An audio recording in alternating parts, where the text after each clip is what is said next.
رنگ کالا تھا، ہونٹ موٹے تھے، مگر عظمت اتنی کی مدینے کی گلیوں میں چلتے تو قدموں کی آہٹ جنت میں سنائی دیتی تھی۔ نبی صلی اللہ علیہ وسلم مکہ مکرمہ کی گلیوں میں راتوں کو نکلا کرتے تھے، دیکھنے کے لیے کہ کوئی ضرورت مند ہو، کوئی غریب ہو، کوئی بیمار ہو، کوئی پریشان ہو، اپنی طرف سے جو بن پڑے اس کی مدد کروں۔ یہ بات تب کی ہے جب حضور صلی اللہ علیہ وسلم نے نبوت کا اعلان نہیں کیا تھا، تھے تو اللہ کے نبی اس وقت۔ آپ صلی اللہ علیہ وسلم مکہ کی گلیوں میں رات کو گھوم رہے تھے۔ آپ صلی اللہ علیہ وسلم کو ایک طرف سے ایک شخص کی رونے کی آواز سنائی دی۔ اس کی آواز میں اتنا درد تھا کہ ہمارے نبی صلی اللہ علیہ وسلم اس آواز کی طرف کھینچے چلے گئے۔ جب آپ نے قریب جا کے دیکھا تو کالا کلوٹا حبشی وہ چکی میں دانا پیس رہا ہے اور روتا چلا جاتا ہے۔ نبی کریم صلی اللہ علیہ وسلم نے فرمایا، تم رو کیوں رہے ہو؟ تمہارے رونے کی وجہ کیا ہے؟ تو اس حبشی غلام نے کہا کہ در حقیقت بات یہ ہے کہ میرا مالک دن بھر مجھ سے اپنا کام کرواتا ہے اور رات میں وہ تو سونے چلا جاتا ہے، مگر ہم کو یہ گندم، یہ جو کی بوریاں دے جاتا ہے۔ کہتا ہے کہ صبح ہماری آنکھ کھلنے سے پہلے ہمارا کام پورا نہیں ہوا تو تمہاری خیر نہیں اور تمہارے اوپر کوڑے برسائیں گے۔ ہمارا مالک ہم کو انسان نہیں سمجھتا ہے، اس کو احساس نہیں ہوتا ہے کہ میں بھی انسان ہوں، ہمارے بھی ہاتھ پاؤں میں درد ہوتا ہے، ہمیں بھی تھکاوٹ محسوس ہوتی ہے، میں بھی سونا چاہتا ہوں، میں بھی آرام کرنا چاہتا ہوں، مجھے بھی نیند آتی ہے۔ اگر مجھ سے کوئی چھوٹی سی بھی غلطی ہو جاتی ہے، میرا مالک 4 دن مجھ کو کھانا نہیں دیتا ہے۔ میں اپنی قسمت پہ رو رہا ہوں کہ ہائے میری قسمت کہ یہی زندگی ملنا تھا۔ جب وہ حبشی غلام رو رو کے اپنی درد بھری داستان بیان کی تو حضور صلی اللہ علیہ وسلم نے اس حبشی غلام کی داستان سن کر ہمارے نبی صلی اللہ علیہ وسلم کو رحم آ گیا۔ حضور صلی اللہ علیہ وسلم نے فرمایا کہ دیکھو، میں تمہاری اور تو کوئی مدد نہیں کر سکتا، ہاں البتہ میں اتنا کر سکتا ہوں کہ تم تھوڑی دیر آرام کر لو، تھوڑی دیر سو لو، میں تمہارے حصے کا دانہ پیس دیتا ہوں۔ اس حبشی غلام نے کہا یہ مدد بھی ہمارے لیے بہت ہے۔ نبی صلی اللہ علیہ وسلم نے ان کو ہٹایا، خود دانہ پیسنے کے لیے بیٹھ گئے۔ آقا دانہ پیسنا شروع کرتے ہیں، وہ بغل میں لیٹ گئے، تھکے ماندے تھے، لیٹتے ہی فوراً آنکھ لگ گئی۔ جب اس حبشی غلام کی آنکھ کھلی، صبح سورج نکلنے کے قریب تھا۔ وہ حبشی غلام اٹھا تو گھبرا گیا کہ ہمارا کام پورا نہیں ہوا ہوگا، مالک کو پتہ چل گیا تو ہماری خیر نہیں۔ لیکن اٹھ کر جب دیکھا رات کا وہ مسافر کہیں نظر تو نہیں آتا، لیکن جتنے دانے رکھے تھے بوریوں میں وہ سارا کا سارا آنے والا پیس کے چلا گیا۔ تو اس کو اطمینان ہوا، چلو کام تو پورا ہو گیا۔ دوسری رات پھر آتی ہے، حضور اکرم صلی اللہ علیہ وسلم تشریف لاتے ہیں۔ آقا نے کہا تم سو جاؤ، لاؤ تمہارے حصے کا دانہ پیس دیتا ہوں۔ ہمارے نبی صلی اللہ علیہ وسلم دانہ پیستے ہیں، وہ آرام سے سو جاتا ہے۔ تیسری رات ہمارے آقا پھر آتے ہیں، چوتھی رات پھر ہمارے آقا آتے ہیں اور اس کے حصے کا کام کرتے ہیں۔ پانچویں رات پھر آقا آتے ہیں، یہاں تک کہ وہ دن بھی آتا ہے کہ اسی مکے کی سرزمین پر حضور صلی اللہ علیہ وسلم نے نبوت کا اعلان فرما دیتے ہیں۔ جب اعلان نبوت فرمایا، ہنگامہ ہو گیا، پورے مکے شہر میں ہنگامہ ہو گیا۔ جب اس غلام کو خبر ہوئی کہ مکے میں کسی نے نبی ہونے کا اعلان کیا ہے تو نکلا وہ بھی دیکھنے کے لیے کہ ذرا میں بھی تو دیکھوں کہ وہ ہے کون۔ تو وہ تلاش کرتا کرتا پہنچا، حضور اکرم صلی اللہ علیہ وسلم کو دیکھا تو دیکھنے کے بعد اس حبشی غلام نے کہا اگر اسی نے نبی ہونے کا اعلان کیا ہے تو میں گواہی دیتا ہوں مکے کے سارے کفار مشرکین جھوٹ بول سکتے ہیں، لیکن یہ جھوٹ بولنے والا نہیں ہے۔ اس کا اخلاق اتنا اچھا ہے، اس کا کردار اتنا اچھا ہے، اس کے معاملات اتنے اچھے ہیں، ارے جو مجھے جانتا تک بھی نہیں، پہچانتا تک بھی نہیں، کوئی رشتہ ناتا دوستی یاری بھی نہیں، لیکن وہ میری اتنی مدد کرتا ہے، میرے غم کو سمجھتا ہے، مجھے آرام دیتا ہے اور بنا کسی مقصد اور فائدے کے لیے ہماری اتنی مدد کرتا ہے، تو یقیناً اللہ پاک کا یہ سچا نبی ہوگا۔ وہ حبشی غلام اسی موقع پر کلمہ پڑھا اور مسلمان ہو گیا۔ جب اس حبشی غلام نے کلمہ پڑھ لیا تو اسی کو امت نے حضرت بلال کے نام سے یاد کیا۔ وہ بلال جو امیہ کے غلام تھے، جب مسلمان بن گئے تو ہمارے نبی نے ان کو امت کا امام بنا دیا۔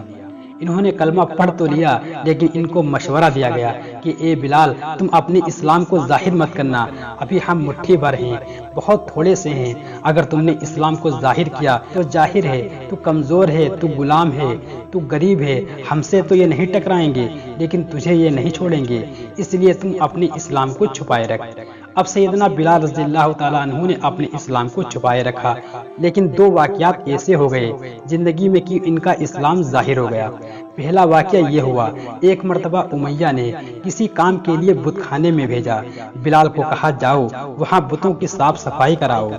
سیدنا بلال رضی اللہ تعالیٰ عنہ گئے، جب بت خانے پہنچے تو بتوں کو دیکھ کر سیدنا بلال رضی اللہ تعالیٰ عنہ کو جلال آ گیا۔ بھیجا تھا امیہ نے بتوں کی صاف صفائی کرنے کے لیے، لیکن سیدنا بلال نے مٹی اٹھائی اور ان بتوں کے منہ پر مارنا شروع کر دیا، اور آپ نے فرمایا تم اپنی حفاظت نہیں کر سکتے تو میری حفاظت کیا کرو گے؟ جب تم اپنے آپ کو بچا نہیں سکتے مجھے کیا خاک بچاؤ گے؟ یہ واقعہ ہوا، لوگوں کو پتہ چلا، سمجھایا بجھایا، ڈرایا دھمکایا کہ بلال آئندہ ایسی غلطی مت کرنا ورنہ تیری خیر نہیں۔ بات آئی گئی ہو گئی، چند دنوں کے بعد دوسرا واقعہ ہو گیا۔ جانتے ہو واقعہ کیا تھا؟ جناب عمار بن یاسر رضی اللہ تعالیٰ عنہ بھی مسلمان ہو گئے تھے۔ ابو جہل کو پتہ چل گیا تھا، ابو لہب کو پتہ چل گیا تھا، مکے کے تمام سرداروں کو پتہ چل گیا تھا۔ حضرت عمار رضی اللہ تعالیٰ عنہ کو گرفتار کر کے لایا گیا۔ غریب صحابی تھے، ابھی ابھی کلمہ پڑھ کے مسلمان ہوئے تھے۔ اب ان کو پکڑ کے لایا گیا، ایک دیوار سے لگا کر کھڑا کر دیا گیا۔ اس کے بعد ابو جہل کوڑے مارتا ہے، مارتے مارتے تھک گیا، ابو لہب کے ہاتھ میں کوڑا دیا گیا۔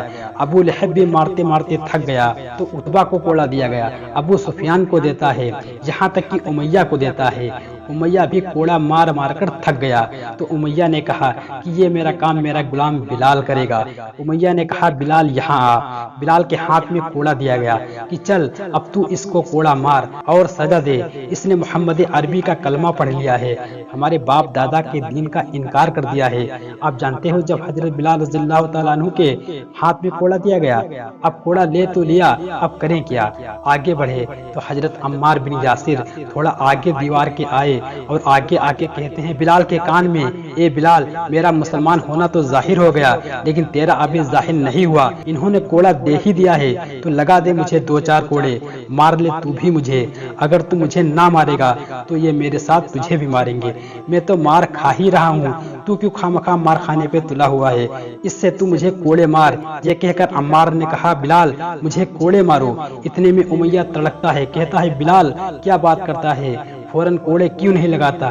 سیدنا بلال رضی اللہ تعالیٰ عنہ کہتے ہیں اے عمار تو نے تو بڑا اچھا سودا کیا، تو اللہ اور اس کے رسول کے نام پر کوڑے کھائے، میں اپنی آنکھوں سے دیکھتا رہوں، یہ کیسے ہو سکتا ہے؟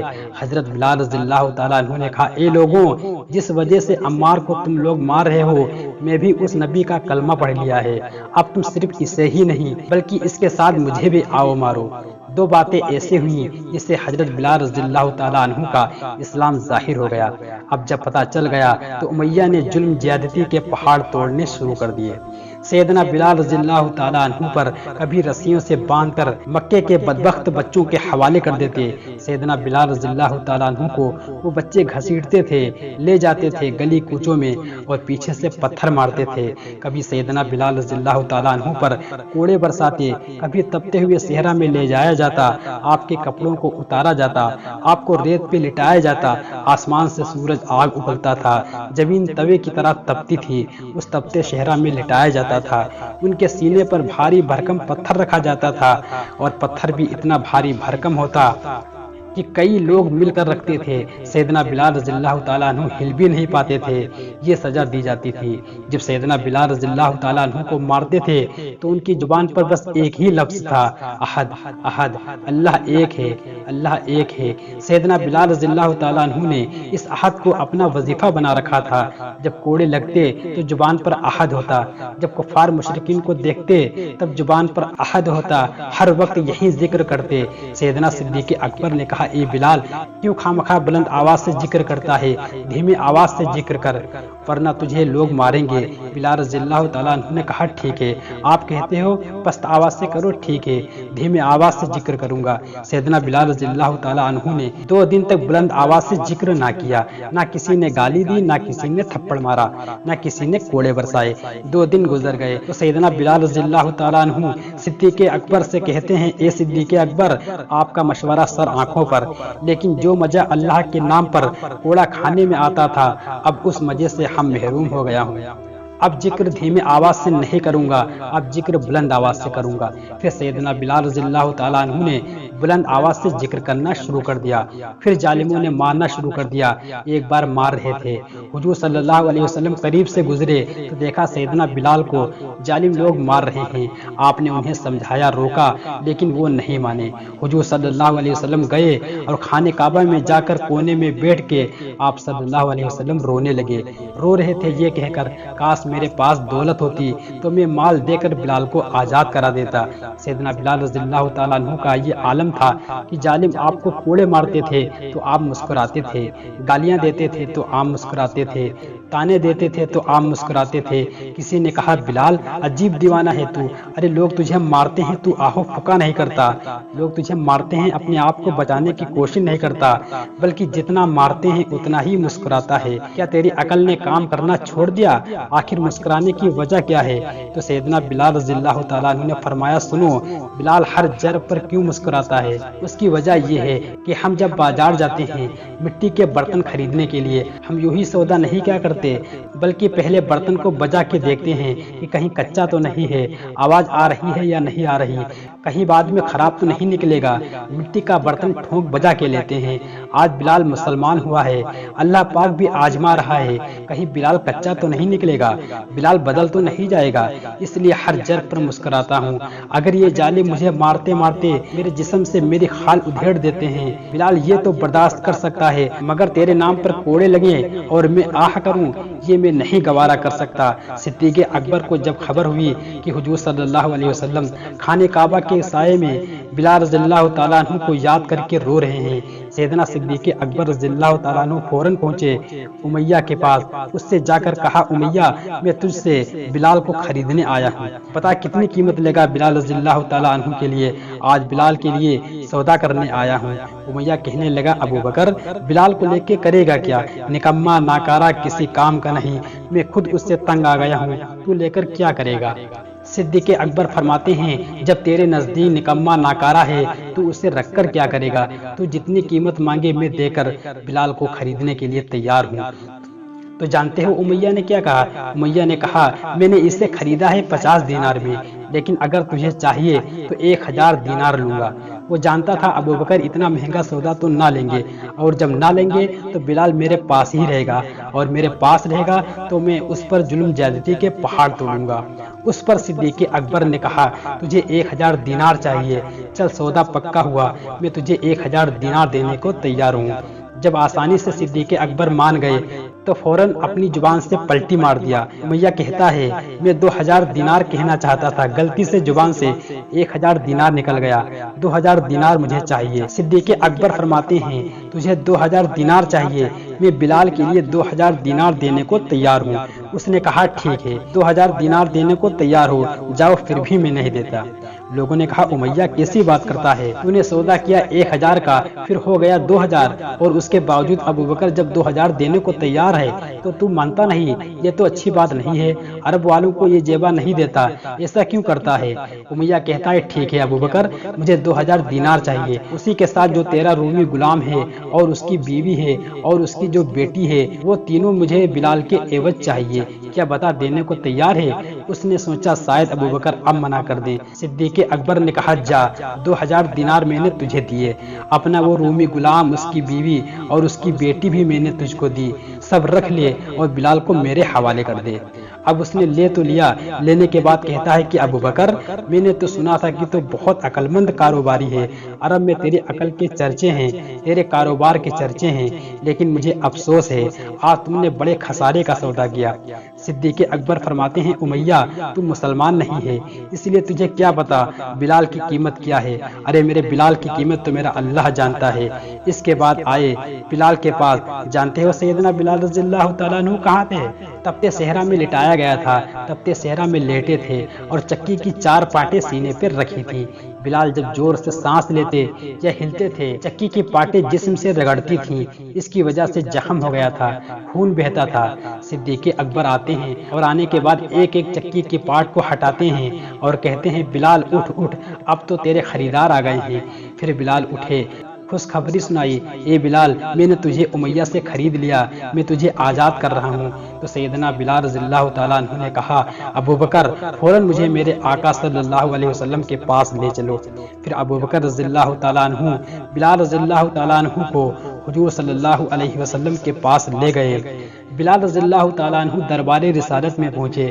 محمد صلی اللہ علیہ وسلم نے بلال رضی اللہ تعالیٰ عنہ کو دیکھ کر بہت خوش ہوئے، گلے لگایا اور محمد صلی اللہ علیہ وسلم نے اپنے ہاتھوں سے بلال رضی اللہ تعالیٰ عنہ کو کھانا کھلایا۔